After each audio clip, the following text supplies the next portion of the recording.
আসসালামু আলাইকুম, শুভ অপরাহ্ন। ডেইলি লাইফের আরেকটি পর্বতে আপনাদেরকে স্বাগত জানাচ্ছি। আজ আপনাদেরকে দেখাবো কাঁচা আমের টক আচারের প্রস্তুত প্রণালী। সর্বপ্রথম গাছ থেকে আমগুলো পেড়ে নিয়ে এসে কেটে সুন্দর করে পানিগুলো ঝরানোর জন্য রোদে দিয়েছিলাম। পাঁচফোড়ন এবং আনুষঙ্গিক যা যা লাগে পাঁচফোড়নগুলো টেলে বেটে নিয়েছিলাম। সরিষাগুলো ভালো করে ধুয়ে বেটে নিয়েছিলাম এবং আনুষঙ্গিক যা যা লাগে আপনাদেরকে প্রস্তুত প্রণালী দেখাবো। Stay with us with Saiful Alam Sajal daily লাইফের আরেকটি পর্বে। বড় সাইজে 10টা আমের জন্য লাগবে। এখানে রসুন বাটা নেওয়া আছে, এখানে শুকনো মরিচ, তেজপাতা, আমার গাছের তেজপাতা, এখানে সরিষা বাটা, এখানে পাঁচফোড়ন বাটা, কিউব করে কাটা আদা, সরিষার তেল, কাঁচামরিচ, বিট লবণ এবং জিরা বাটা, আস্তা রসুন কোয়া করা এবং আপনারা যে কোনো ব্র্যান্ডের ভিনেগার ইউজ করতে পারেন। আমরা রাঁধুনি ভিনেগার ইউজ করতেছি। প্রথমে সরিষার তেল দিয়ে নেবেন পরিমাণ মতন।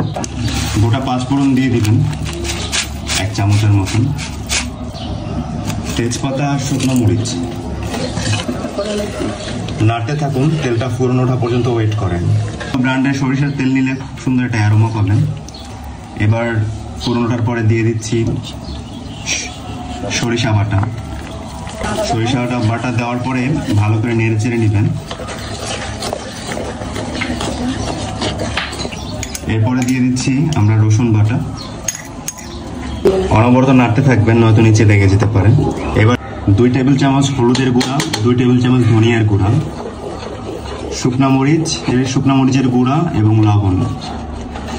লবণ আপনারা স্বাদ মতো যে যেমন পছন্দ করেন। পাঁচফোড়নের গুঁড়া অর্ধেকটা রেখে দিবেন আর অর্ধেকটা দিয়ে দিবেন।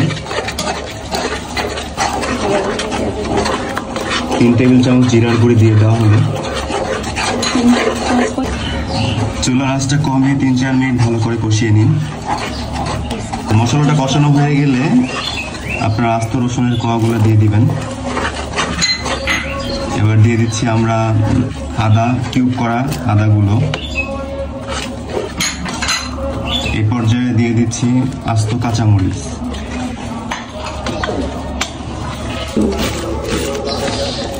আমগুলো আস্তে আস্তে করে দিয়ে দেন, সাবধানে দিবেন যেন আবার ছিটে না আসে আপনাদের উপরে। ভালো করে নাড়াচাড়া করে দেন, কম্বিনেশনটা যেন ঠিক ভালোভাবে হয়। সুন্দর করে মাখিয়ে নিন। চিনি 2 টেবিল চামচ। মনে রাখবেন চিনিটা আপনার টক আচারের টেস্টটা বহুত গুণে বাড়িয়ে দিবে। এবার দিয়ে দিচ্ছি বিট লবণ স্বাদ মতন, যার যেমন স্বাদ। এবার দিয়ে দিচ্ছি ভিনেগার। পাঁচফোড়নের গুঁড়ো ছিটিয়ে দিলাম। আমাদের আচার রান্নাটা শেষ, এবার টেস্ট করার পালা। এই হলো আচারের ফাইনাল লুক।